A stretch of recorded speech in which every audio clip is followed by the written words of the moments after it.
La 'ndrangheta n'est pas un corps externe à la société. La mafia est dans la société. Elle est parmi nous, elle vit avec nous. Nous parlons tous les jours avec les ndranghettistes. Il y a des milliers de membres de la 'ndrangheta en Calabre. Et ils sont partout. On en trouve dans le moindre village.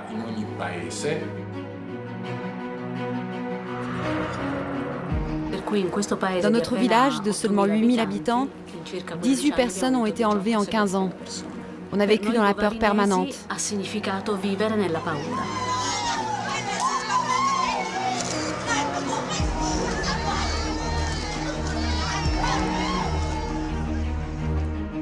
Il y a des gens qui souffrent et qui n'ont pas la force de se rebeller, qui ont peur.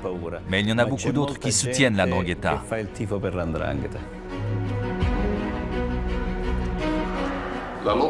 La lutte entre l'État et cet anti-État est un rapport de force permanent. C'est pour cette raison que l'État doit montrer sa force. Et il la montre aussi à travers un marteau-piqueur ou un bulldozer quand il détruit une maison. La 'ndrangheta est d'autant plus dangereuse et d'autant plus puissante que personne ne la connaît vraiment.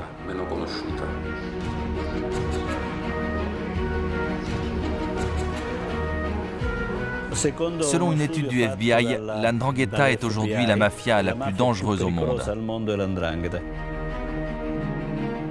Elle contrôle 80% de la quantité de cocaïne qui arrive en Europe.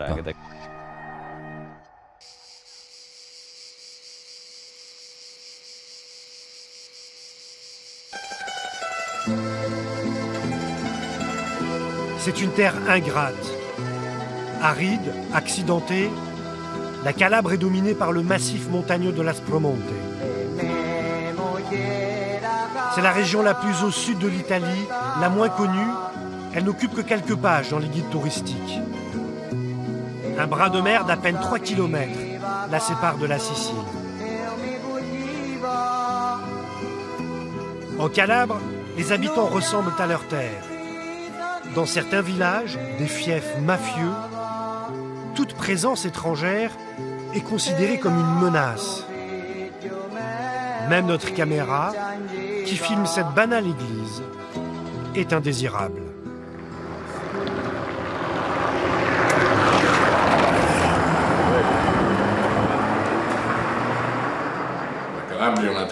D'un point de vue géographique, la Calabre est une terre très difficile d'accès. C'est difficile de bouger en Calabre car les routes sont mal reliées entre elles. Les villages sont isolés. Les trains ne fonctionnent pas bien. L'autoroute n'est toujours pas terminée après 20 ans de travaux. Il y a juste 2 avions par jour pour Rome et 2 pour Milan.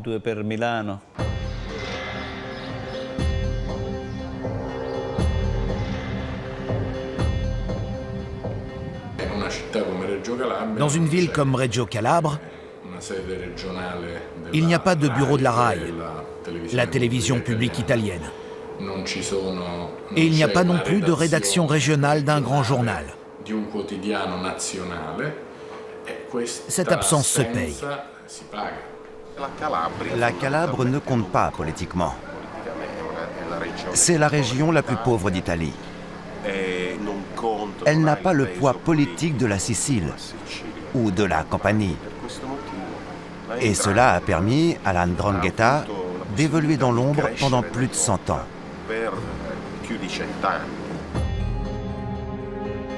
La 'ndrangheta calabraise est moins célèbre que la mafia sicilienne Cosa Nostra ou la mafia napolitaine, la Camorra. Mais elle est plus connue que la 4e mafia italienne, la Sacra Corona Unita, dans les Pouilles. La présence de la 'ndrangheta en Calabre remonte à plus de 150 ans. À l'origine, elle était composée de groupes de bandits de grand chemin, aux méthodes brutales. Dans les années 70, elle commence à s'organiser, le racket se généralise et elle gagne de l'argent en procédant à des enlèvements contre rançon.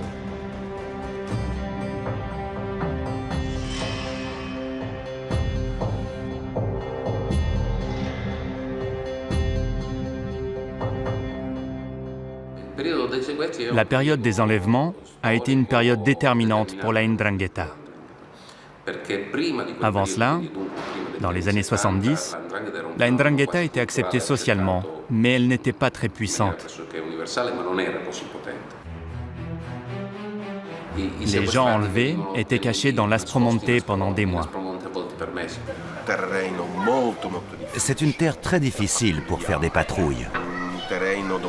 Une terre sur laquelle l'État n'a jamais réussi à complètement imposer son autorité. Ils enlevaient des entrepreneurs, des gens riches, et ils demandaient une rançon. Certains enlèvements ont duré des années. L'État a envoyé beaucoup d'hommes, 1000 carabiniers et 1000 policiers des forces spéciales, mais aussi l'armée pour rechercher des personnes enlevées. Mais ils ont utilisé la mauvaise méthode. Ils avançaient en ligne comme pour une chasse à courre, en espérant fatiguer leur proie. Mais ça ne marche pas comme ça avec la 'Ndrangheta. Il fallait des enquêteurs, des informateurs, de la patience. Et en effet, seules 2 ou 3 personnes ont été retrouvées. Tous les autres ont été libérés parce que la rançon avait été payée. Au pied des villages mafieux de l'Aspromonte, Bovallino est une station balnéaire sans charme. Dans cette petite ville de 8000 habitants, on a recensé 18 enlèvements en l'espace de 15 ans.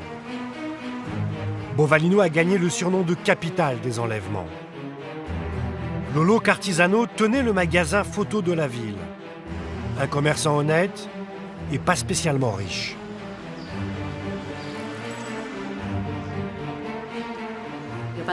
Mes parents rentraient à la maison, c'était le soir du 22 juillet 1993. Mon père est descendu de la voiture et là, 5-6 personnes ont surgi en cagoule et lui ont ordonné de retourner dans la voiture en le menaçant avec des pistolets.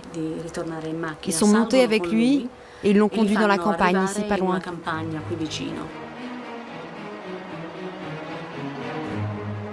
Au terme de 6 mois de négociations, la rançon est fixée à 100 000 €. C'est une fortune. La famille du photographe va devoir s'endetter pour payer. Un rendez-vous est fixé avec les ravisseurs à l'aube dans le cimetière de ce village. Un village entièrement contrôlé par la mafia. Mon frère a traversé ce village qui était complètement désert. Il n'y avait personne dans les rues parce que tout le monde savait que ce matin-là, on devait payer la rançon.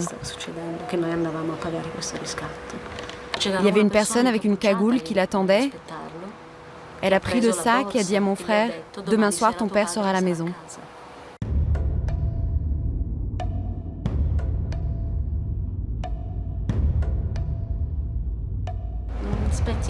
Et là, l'attente a commencé. Tu guettes la sonnette, tu attends. Et quand beaucoup d'heures sont passées, tu commences à comprendre que peut-être il ne rentrera pas.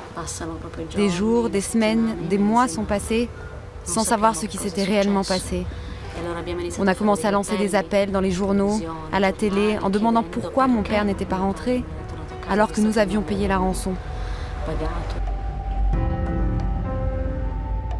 Pendant 10 ans, Deborah va vivre rongée par l'incertitude. Pourquoi son père n'est-il jamais revenu? Est-il mort ou encore en vie? À Bovallino, quelques habitants courageux vont même manifester contre la mafia.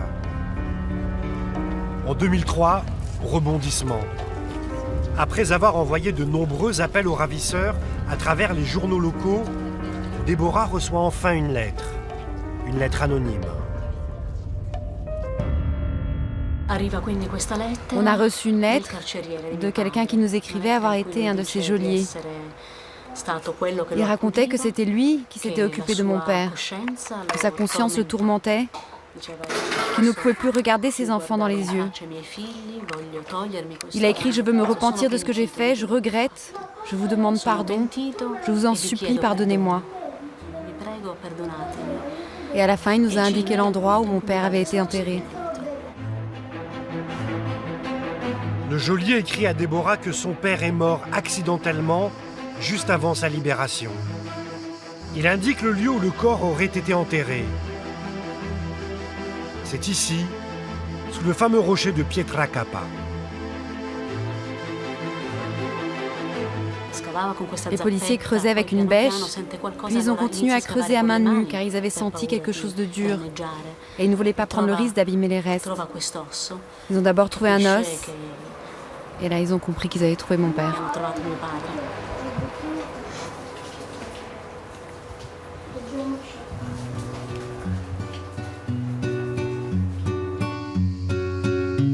Deborah n'aura plus aucune nouvelle du geôlier. Les ravisseurs de son père ne seront jamais retrouvés. La 'ndrangheta frappe partout. Dans toute l'Italie, les familles riches vivent dans la terreur. La mafia enlève ses victimes, il y en aura plus de 150, et les transporte de nuit dans des cachettes enfouies dans le massif de l'Aspromonte.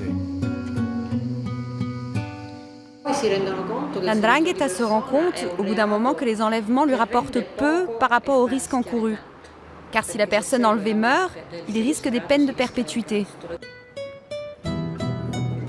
Au début des années 90, les enlèvements ne suffisent plus à la pieuvre calabraise. Elle est à l'affût de nouvelles opportunités. Elle lorgne avec jalousie sur sa cousine sicilienne, qui accumule des fortunes grâce à la drogue. Mais en Sicile, Cosa Nostra commet beaucoup d'erreurs. Sa dérive criminelle va offrir à la 'ndrangheta la chance qu'elle attendait. Dans les années 90, l'Italie entière a été touchée par la violence de la mafia sicilienne, de Cosa Nostra. Depuis 10 ans, la Sicile est plongée dans un bain de sang.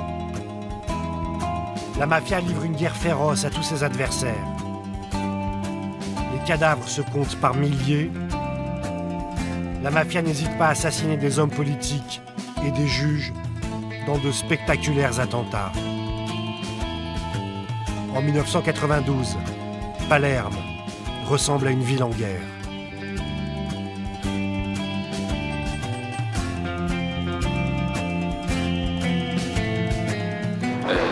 Les meilleurs policiers, les meilleurs magistrats ont tous été envoyés en Sicile pour lutter contre la mafia sicilienne. Pendant ce temps, la mafia calabraise s'est développée. La 'ndrangheta a profité de cette attention sur la Sicile. Et elle s'est beaucoup renforcée.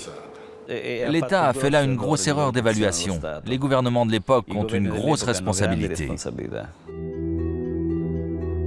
Pendant que l'Italie a les yeux braqués sur la Sicile, la 'ndrangheta commence en silence son ascension au sein de la criminalité organisée internationale. Elle fait main basse sur le trafic de cocaïne. La période des enlèvements a été déterminante pour la mafia parce qu'elle lui a permis de mettre de côté l'argent nécessaire pour investir ensuite dans la drogue. Pour se développer dans la drogue, la 'ndrangheta possède une carte maîtresse. Elle contrôle le premier port de Méditerranée, le port de Gioia Tauro. Des milliers de containers y transitent chaque jour. C'est le plus grand port de containers de Méditerranée. Il peut accueillir les plus gros bateaux du monde. Le port de Gioia Tauro, qui est devenu le plus grand de Méditerranée, va permettre le trafic de tonnes et de tonnes de drogue. J'ai fait ma première saisie de drogue en 1992. La cocaïne était cachée dans une Ford immatriculée à Buenos Aires. Nous étions très secoués, ça nous semblait énorme. Aujourd'hui, quand on m'appelle pour me dire qu'on a saisi 100 kilos de drogue, je réponds « Ok, on se parle demain ». On s'est trop habitué à faire des saisies importantes. Chaque année, on saisit entre 3 et 4 000 kilos de cocaïne. Et imaginez que cela ne représente que 10% de la cocaïne qui arrive en Europe. En quelques années, la 'ndrangheta devient la première mafia italienne, l'une des plus puissantes au monde. Aujourd'hui, elle contrôle 80% du trafic de cocaïne en Europe. Elle ne maîtrise pas seulement la distribution de la drogue, mais aussi directement sa production, en Colombie.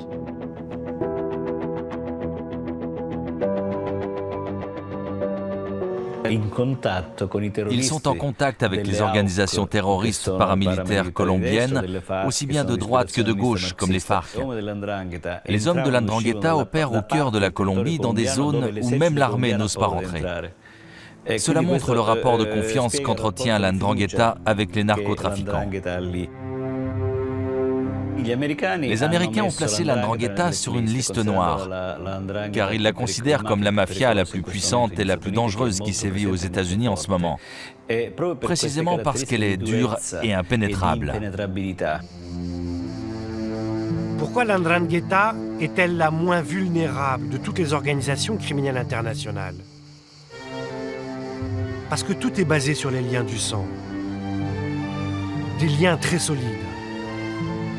Il est par exemple très difficile de trouver des repentis, ces mafieux qui collaborent avec la justice en échange de remise de peine. C'est une organisation difficile à pénétrer parce qu'elle se base sur les liens familiaux. Pour cette raison, il n'y a pas de repentis, parce qu'ils devraient dénoncer leur père, leur frère, leur fils, leur cousin, bref, des parents très proches. C'est donc très différent d'un repenti qui doit dénoncer des gens avec qui il entretient seulement des relations d'affaires, sans lien de sang. Quand la police arrête 50 personnes de la mafia napolitaine, 20-25 d'entre eux deviennent collaborateurs de justice. Quand ils arrêtent 50 membres de la 'Ndrangheta, il n'y a aucun collaborateur. La justice recense environ 50 000 ndranghétistes, non seulement en Calabre, mais dans tout le reste de l'Italie. Dans la seule région de Reggio, la capitale de la Calabre, 5% de la population, 10 000 personnes, seraient affiliées à la 'Ndrangheta. Elle est organisée en clans. Ces clans portent un nom, on les appelle les locales. Chaque locale a son propre territoire et possède une grande autonomie sur les affaires qui se font sur ce territoire. Mais elle doit respecter des règles universelles à la 'Ndrangheta. La 'Ndrangheta possède un état-major qui s'appelle le Crimine. C'est un organe qui est renouvelé chaque année et dont la composition reflète les différentes sensibilités et les rapports de force qui existent au sein de l'organisation mafieuse. C'est un centre de coordination qui résout les problèmes, qui approuve des promotions, qui est gardien des règles. Une espèce de cour constitutionnelle de la 'Ndrangheta. À la différence de la Camorra napolitaine peu organisée, où les morts se comptent par dizaines pour un regard de travers, l'état-major de la 'Ndrangheta, le Crimine, prévient les règlements de compte sanglants entre clans. Le Crimine a pour habitude de se réunir ici, dans ce sanctuaire, niché sur les hauteurs du massif de Aspromonte. L'état-major de la mafia profite de la procession de la Madone et des Polsi tous les ans, au mois de septembre, pour se fondre dans la foule des pèlerins et régler ses affaires. La Madone de Polsi est une référence pour la 'Ndrangheta d'un point de vue culturel et géographique. L'état-major de la 'Ndrangheta se réunit à la Madone de Polsi pour une raison très simple. Elle se trouve dans le cœur de l'Aspromonte. C'était donc un lieu central, facilement accessible à tout le monde. Polsi devient le lieu de rendez-vous pour s'échanger des informations, pour se rencontrer ou pour autoriser l'implantation d'une nouvelle famille à l'étranger. On parle, on décide des stratégies communes, même si bien sûr le pouvoir reste aux mains des locales. En 2009, la police va truffer le sanctuaire de caméras. Pour la première fois, elle parvient à filmer une réunion du Crimine. Les mafieux rappellent à leur nouveau chef les règles de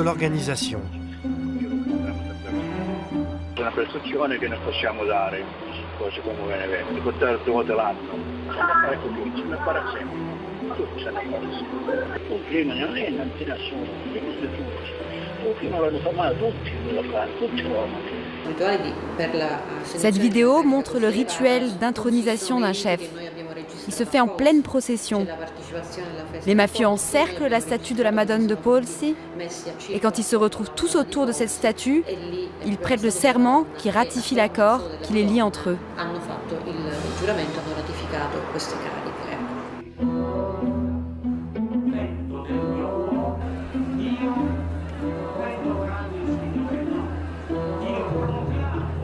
Et puis, il y a une signification religieuse à tout ça. Paradoxalement, la 'Ndrangheta, comme les autres mafias, prétend gouverner au nom de Dieu et du peuple, ce qui ne les empêche pas ensuite d'enfreindre les lois de Dieu. Mais pour eux, ça c'est un détail.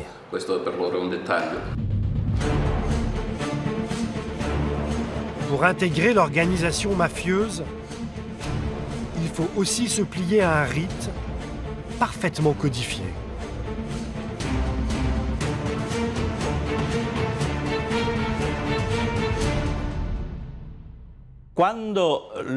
Lorsque l'Ndrangheta considère qu'un jeune est prêt pour intégrer l'organisation, on l'amène dans un lieu où tout le clan est réuni.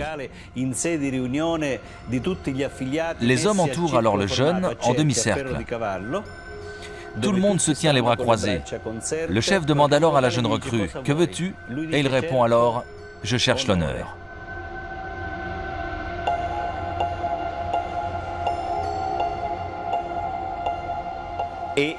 Commence alors un dialogue entre les deux autour d'une bougie qui est allumée. Et pendant qu'une image de l'archange Saint-Michel brûle sur cette bougie, on pique l'index du jeune avec une aiguille.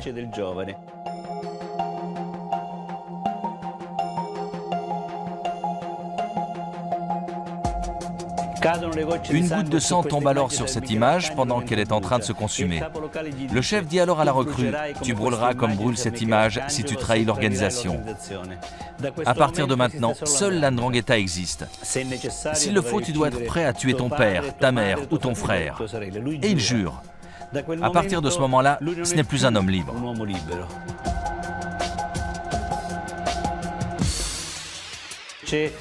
Car il y a un tribunal de l'Ndrangheta. Pour chaque violation du code, il existe une sanction. On peut arriver en retard d'1 quart d'heure à une réunion et être jugé. La sanction peut être de pisser sur la jambe du retardataire, lui salir le visage d'excréments ou lui mettre la tête dans les WC et tirer la chasse. Et ça peut même aller jusqu'à la mort s'il a trahi.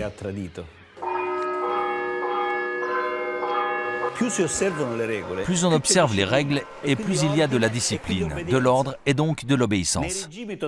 C'est comme dans les régimes totalitaires. Plus le régime est dur, plus le soldat obéit, sans bavure et sans faire d'écart. Malgré la rigidité de ces règles, l'Ndrangheta ne cesse de susciter de nouvelles vocations. Elle sait se faire belle pour attirer les jeunes recrues. Elle chante l'honneur et le respect, alors qu'elle n'est qu'injustice et désolation. Andrangheta è una legge di rispetto, una legge fatta e regoli d'onori.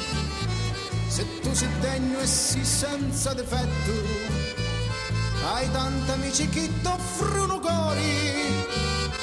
A sta famiglia sii lo benvenuto, sì sempre fedeli all'umirtà, ma è meglio mi prepari lo tambuto, senta lo cuore porti a falsità. Les jeunes sont fascinés par l'Ndrangheta.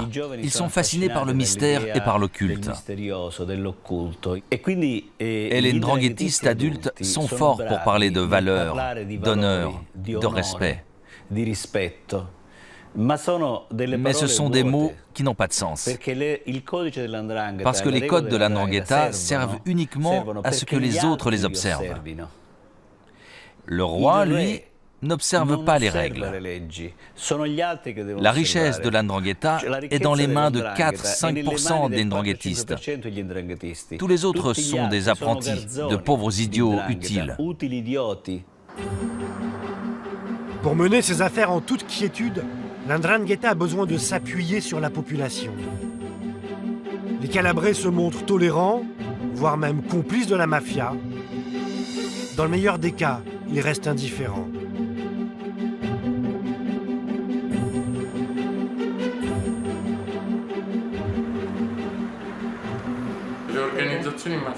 Les organisations mafieuses sont fortes, tant qu'elles gardent un pouvoir important sur leur propre territoire. Et la clé de ce pouvoir, c'est le consensus. Cela signifie qu'ils contrôlent une grande partie de la société. Il y a même des villages où l'entrée d'une personne étrangère est immédiatement signalée. Ce qui pose d'ailleurs un gros problème dans nos enquêtes.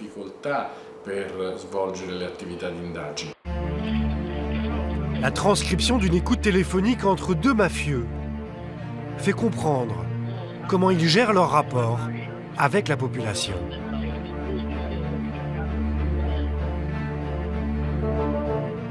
Stai attento, Antonio, perché quando tu spari alle serrande, bruci le macchine, quando tu terrorizzi il popolo ti abbandona e quello che hai fatto in 30 anni ti alzi una mattina e lo perderai. C'est une écoute très importante, peut-être la plus importante, parce qu'elle prouve que pour exister, la mafia a besoin du consensus populaire. Le mafieux dit à l'autre, gère au mieux tes affaires, mais fais attention à ne pas trop tirer sur la corde. Parce que si tu déranges trop la population et qu'un jour tu es en cavale, un coup de fil anonyme te dénoncera à la police et tu seras arrêté. Les 7 mois qui ont suivi cet échange, il ne s'est plus rien passé dans ce village. Ils n'ont même plus volé une bicyclette. Les mafieux doivent se faire respecter. Mais ils ne doivent pas inspirer la peur. Ils doivent être respectés par les gens. C'est d'ailleurs la parole clé du pouvoir mafieux, le respect. Ils tendent plutôt à se fondre dans la population avec laquelle ils entretiennent des liens étroits. Ils remplacent le gouvernement. Ils sont en quelque sorte le gouvernement de ces territoires. Avec un taux de chômage qui avoisine les 40%, une population pauvre à laquelle l'État n'offre aucun espoir, la Ndrangheta a pris la place laissée vacante par les pouvoirs publics. À l'État s'est substitué un anti-État. Le chef de la mafia peut donner des réponses qu'un maire n'arrive pas à donner. Pour résoudre le chômage, par exemple, la Ndrangheta est plus efficace que les institutions. S'il faut réparer une route, par exemple, le maire qui n'a pas les moyens ne va pas pouvoir faire grand-chose. Alors c'est le chef de la mafia locale qui va s'en occuper.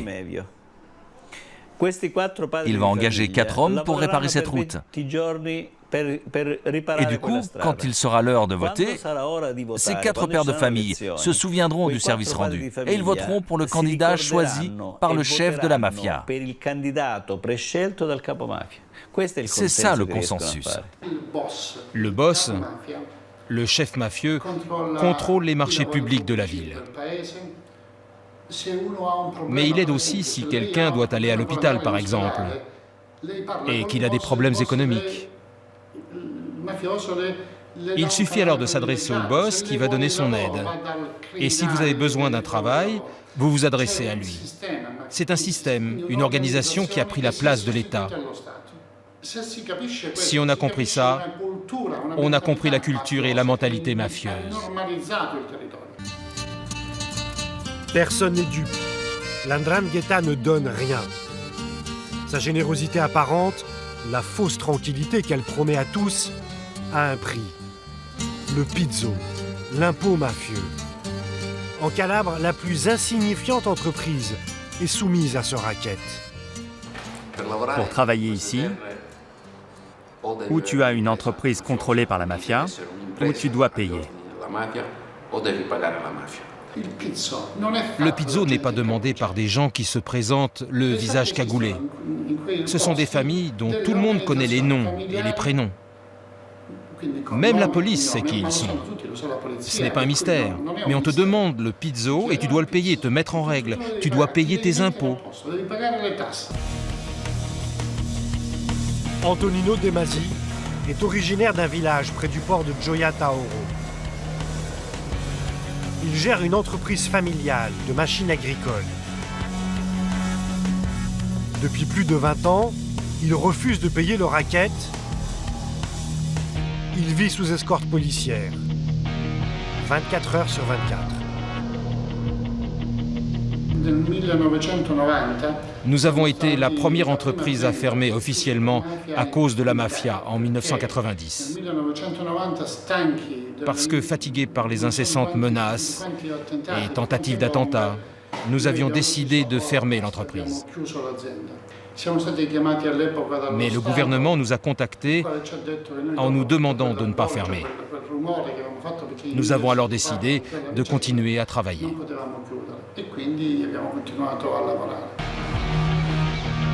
Mais la 'Ndrangheta ne le lâche pas. Non seulement De Masi ne paie pas le racket, mais en plus est un gêneur. En avril 2013, 44 impacts de Kalachnikov criblent les murs de son entreprise. Lorsque tu reçois un message à la Kalachnikov, tu sais qu'à la prochaine étape, il te tue.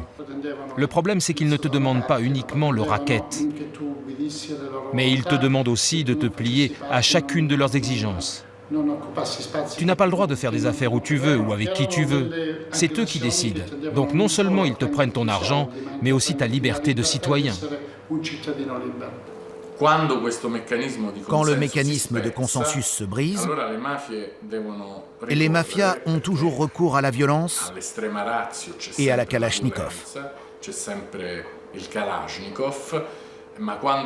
Et quand elles ont recours à la violence, cela signifie qu'elles ont perdu l'emprise qu'elles avaient sur leur territoire. C'est un signe de faiblesse. Antonino De Masi a fait plus que résister. Il a dénoncé des mafieux qui le rackettaient.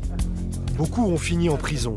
Rejeté par la plupart de ses amis, il s'est mis à dos une partie de la population fidèle à la mafia. Il vit aujourd'hui reclus avec sa famille. Nous avons été traités d'infâmes. Vous savez ce que ça signifie, infâme ? Nous avons été accusés d'avoir envoyé en prison des gens honnêtes. Ces soi-disant gens honnêtes qui avaient pris mon argent. Parce qu'ici, en Calabre, le criminel est vu comme une sorte de Robin des Bois qui prend aux riches pour donner aux pauvres. Il y a 3 ans, l'entreprise employait 280 personnes. Aujourd'hui, plus que 160. L'exemple de De Masi est éloquent. La pression permanente de la 'Ndrangheta sur les entreprises empêche la Calabre de se développer. La 'Ndrangheta, ce fléau, est la cause principale de l'extrême pauvreté de l'une des plus belles terres de la Méditerranée.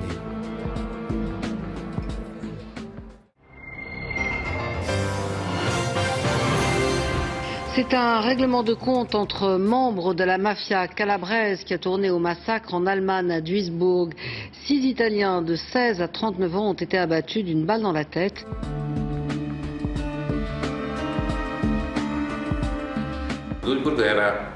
Duisbourg, c'est le point culminant d'une guerre entre 2 familles qui durait déjà depuis plusieurs années. Quand il y a une guerre intestine, toutes les règles internes de la 'Ndrangheta sautent. Quand le sang coule, il n'y a plus aucune règle. Il faut tuer le plus d'ennemis le plus vite possible. Les membres d'un clan ont rejoint les membres du clan ennemi qui était basé en Allemagne. Et en Allemagne, ils ont consommé la vendetta. Les 6 victimes de Duisbourg ont été abattues en représailles à l'assassinat d'une femme d'un clan rival en Calabre. Duisbourg marque un tournant. 2 clans ont perdu la tête et se sont lancés dans une guerre sanglante. L'état-major de l'Ndrangheta se réunit en urgence et ordonne le cessez-le-feu. Très vite, l'état-major de l'Ndrangheta a ordonné la paix. Duisbourg, c'est la plus grosse erreur que l'Ndrangheta ait commise dans son histoire. Elle a toujours tout fait pour rester la plus silencieuse possible. Elle a cherché à se fondre dans la société. Avec la tuerie de Duisbourg, les projecteurs sont désormais braqués sur la Calabre. Les policiers les plus coriaces, les magistrats les plus zélés sont mobilisés. Les résultats de leurs investigations sont effrayants. Ils découvrent que la pieuvre calabraise s'est implantée aux 4 coins de la planète. Une enquête nous a conduits dans 9 pays différents. Pérou, Uruguay, Brésil, Colombie, Allemagne, Belgique, Pays-Bas, Espagne, Portugal et Monténégro. Nous avons vu là toute la puissance de l'Ndrangheta et comme elle est implantée partout. J'ai oublié l'Angleterre aussi. Partout dans le monde, il y a des clones de l'organisation. À Melbourne, en Australie, il y a un localé de Ndrangheta qui est le même qu'à San Luca. C'est comme McDonald's. Mais l'Ndrangheta ne domine pas seulement le crime organisé. Elle a su investir son trésor de guerre dans l'économie légale. Tous les secteurs sont infiltrés. Immobilier, finance, télécom, énergie. Elle détiendrait, selon certaines sources, près de 3% du géant mondial du gaz, Gazprom.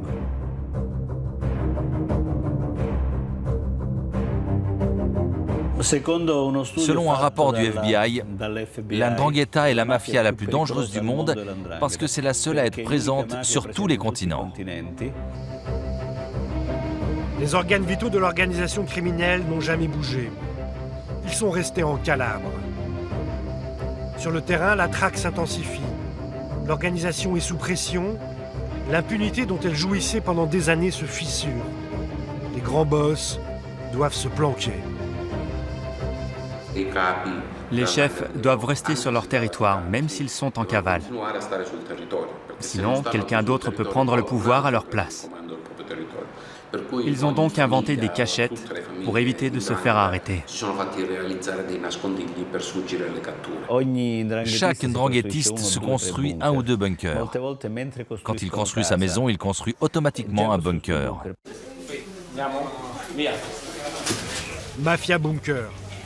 Ça sonne comme un titre de film et ça ressemble à un film. Ce sont des dizaines de bunkers que découvrent quotidiennement les forces de l'ordre. Quand ils construisent une maison, ils font des doubles parois. Quand tu appuies sur une télécommande, ça ouvre une trappe dans la cuisine, par exemple. Les ingénieurs de l'Ndrangheta font preuve d'une imagination redoutable. Derrière ce four à pizza, un bunker. Au fond de ce puits, un chef de la mafia, activement recherché, est resté caché pendant des mois. À l'intérieur, les bunkers sont aménagés comme de véritables appartements. Douche sanitaire avec sanibroyeur, télé par satellite, rien ne manque. Ce sont des cachettes très sophistiquées, car bien sûr, elles ne doivent pas être trouvées facilement. Donc ils ont développé une véritable technologie et un savoir-faire. Il y a même des spécialistes qu'on appelle les bunkeristes. Les bunkers sont souvent reliés entre eux par des réseaux de tunnels. Du fond de ces trous à rats, éclairés au néon, l'Ndrangheta réalise un chiffre d'affaires estimé à plus de 40 milliards d'euros par an. Il représente 3% de l'économie italienne ou encore le PIB d'un pays comme la Slovénie.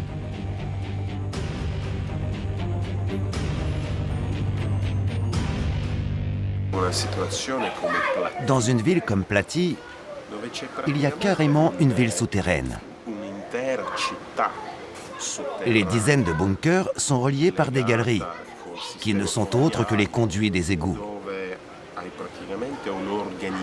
On peut dire que sous le village de Plati, l'Ndrangheta a construit une ville parallèle, qui reflète même l'organigramme de l'organisation. On retrouve la maison du boss, par exemple, entourée de ses subordonnés. C'est surréaliste. Pour les déloger, les forces anti-mafia mobilisent des moyens militaires. Elles organisent des opérations coup de poing. On appelle ça des blitz.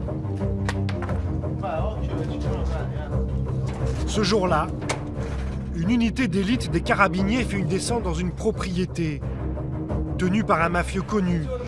Le voici en rouge à l'image. C'est la 4e fois que les carabiniers se rendent chez cet homme en 6 mois. Ils y ont déjà découvert 3 bunkers. Aujourd'hui, ils cherchent de la drogue et des armes.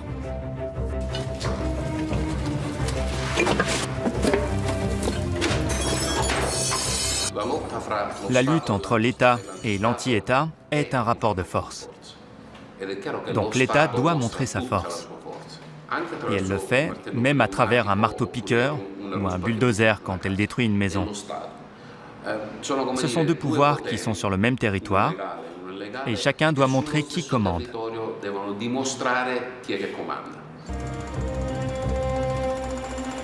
Sans ménagement, les carabiniers démolissent consciencieusement, à coups de marteau-piqueur, une cuisine entière à la recherche d'éventuelles planques.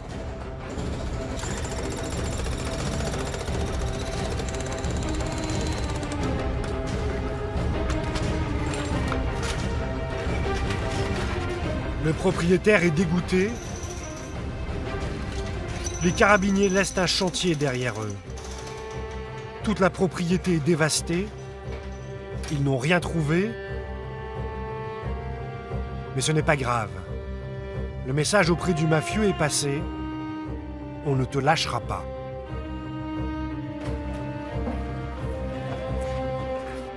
Nous combattons l'Ndrangheta depuis des décennies.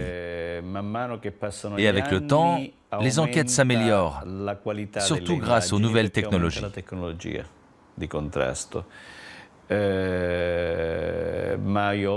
Mais ils sont aussi de plus en plus malins.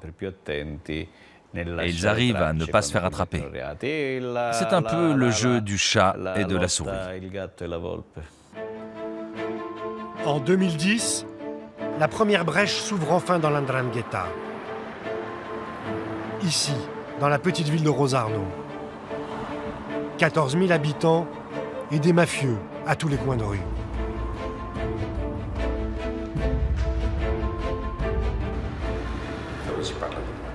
C'est un village de seulement quelques milliers d'habitants, mais où on estime qu'il y a 500 voire 600 membres de familles mafieuses.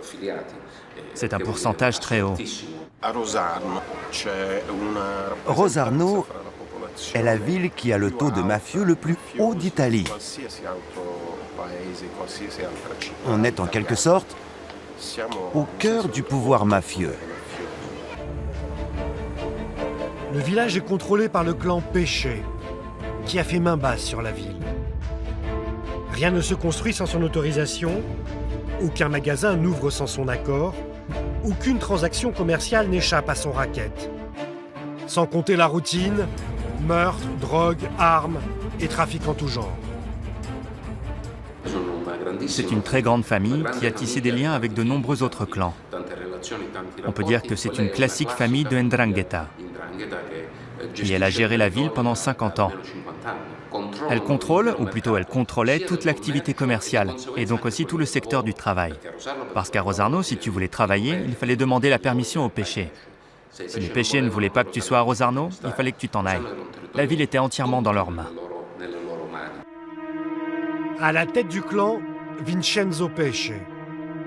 Il est une des figures centrales de l'Ndrangheta. Une véritable armée de 1500 mafieux lui obéit sans broncher.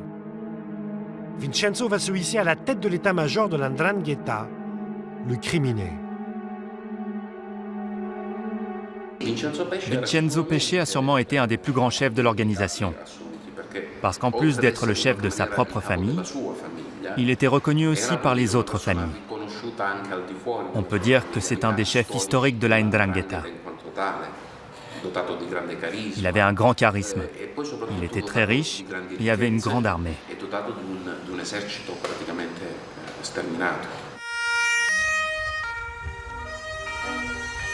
En 2010, l'une des plus grosses opérations jamais menées contre la 'Ndrangheta frappe le puissant clan des Pesce à Rosarno.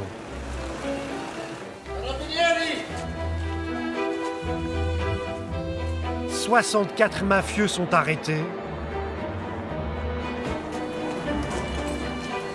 Parmi eux, des cousins de Vincenzo, ses beaux-frères, mais aussi des femmes.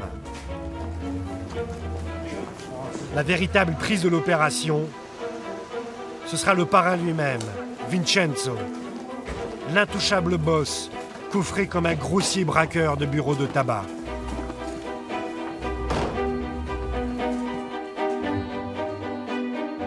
Le clan de Rosarno est décapité, mais la mafia a horreur du vide.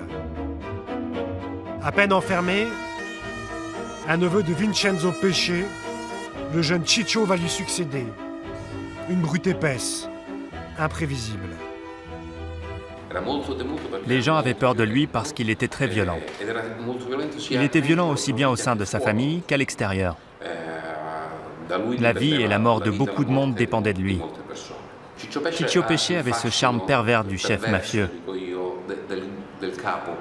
Un chef jeune, très riche, très effronté. Il y avait même beaucoup de parents qui espéraient que leur fille soit choisie par le boss.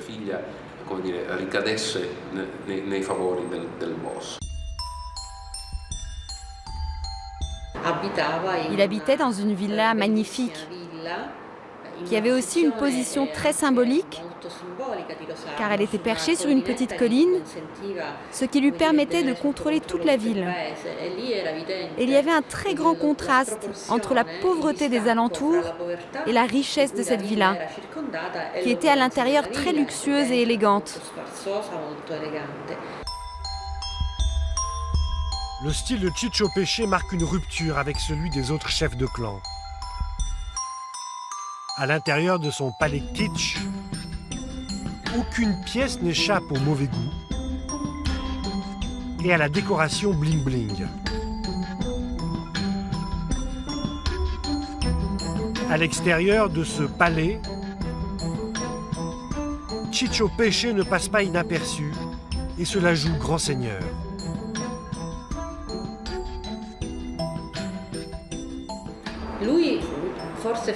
Ciccio Pesce était parmi ceux qui montraient le plus sa richesse. Son père lui envoyait souvent de sa prison des avertissements. Par exemple, il lui disait de ne pas trop se faire voir, d'utiliser des voitures plus discrètes, car il adorait les 4x4. Il se faisait souvent disputer par son père. Il était aussi un fou de foot. Il finançait l'équipe locale et s'était proclamé capitaine. Là aussi, ce n'était pas du goût de son père, qui trouvait que ça le mettait trop en vue.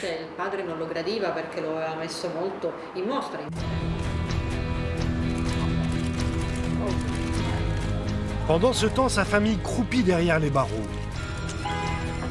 La justice ne lâche personne. Les enfants de sa cousine, Giusy, qui tente ici de dissimuler son visage, sont placés dans une famille d'accueil. Cette femme ne supporte pas cette séparation. J'avais perçu la grande souffrance qu'elle éprouvait d'être éloignée de ses enfants. Elle en avait 3. Et elle les avait élevés quand elle était elle-même une enfant, car elle a eu son premier à l'âge de 15 ans. Elle a grandi avec eux, on peut dire. Elle va m'avouer plus tard qu'elle n'avait jamais dormi une nuit sans eux. Donc la séparation était déchirante.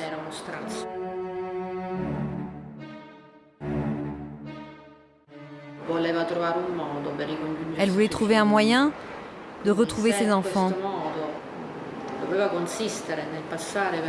Et s'il fallait en passer par accuser ses parents les plus proches, car le lien mafieux est le même que celui de la famille dans la 'Ndrangheta, elle m'a dit qu'elle était prête à le faire.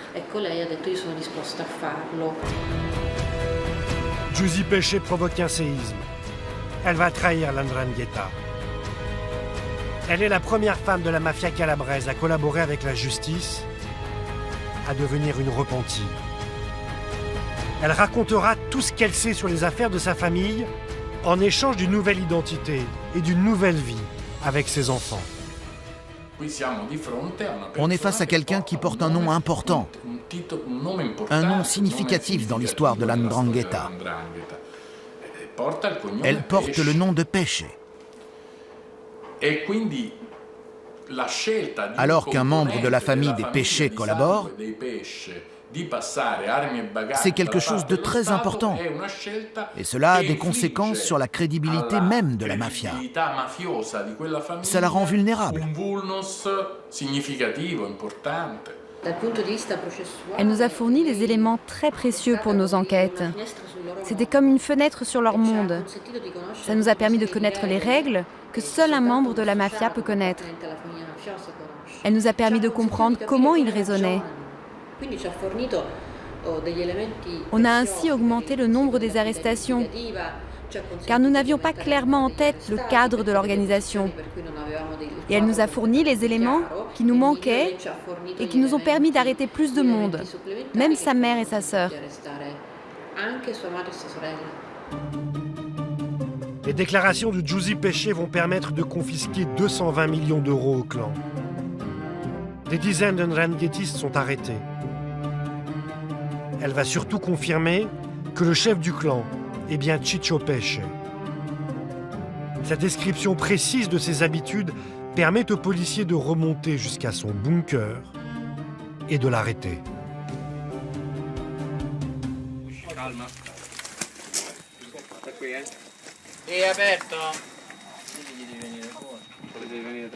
Le mani avanti, parlo io, le mani avanti quando sarà, senza problemi. Non vi preoccupate. Non vi preoccupate. Ok. Io sono pure una persona per bene. A posto. Un attimo. Luce. Donna, dove va? Non vi preoccupate, Non avete mai arrestato nessuno nella mia famiglia, avete trovato mai un'arma. Non vi preoccupate. Ma voi come vi chiamate? Mi chiamo Pesce Francesco. Okay.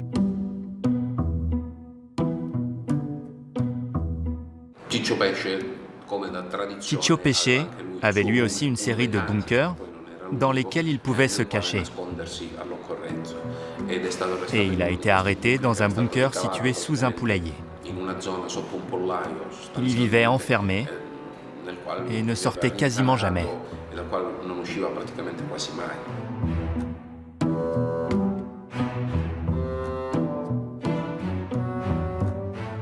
Giusy Pesce est condamné à mort par la Ndrangheta, une fatwa mafieuse qui obéit à des règles bien précises.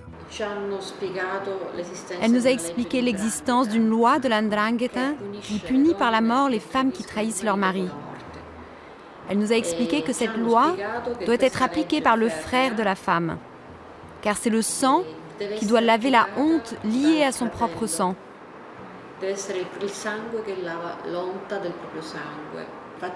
Et en effet, Giusy, la personne dont elle a le plus peur aujourd'hui, c'est son frère. Elle est convaincue qu'elle restera en vie tant qu'il sera en prison, mais qu'il ne lui pardonnera jamais et qu'il exécutera la peine de mort dès qu'il le pourra.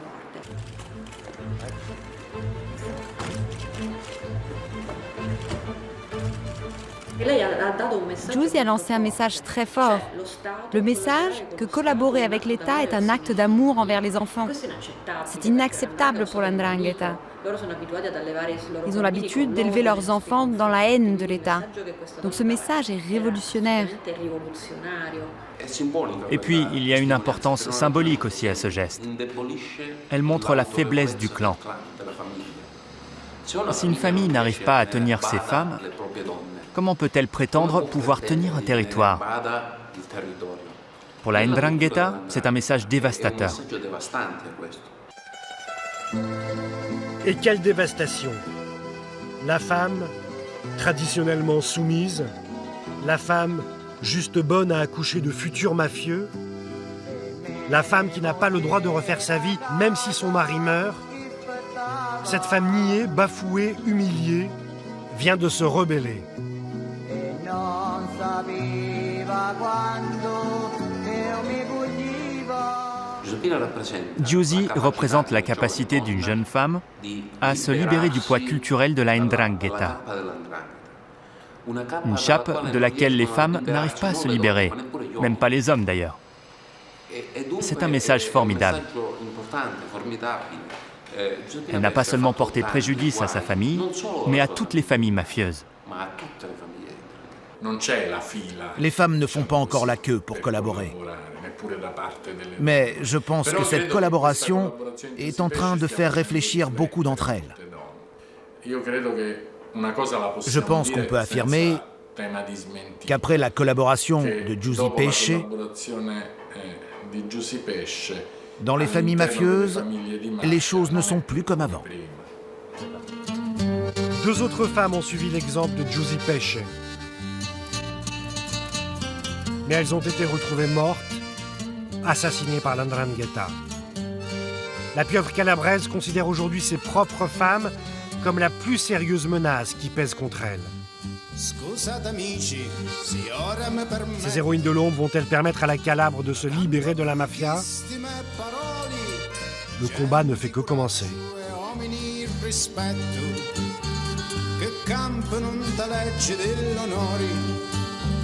Coi siti li pinasci da marscianza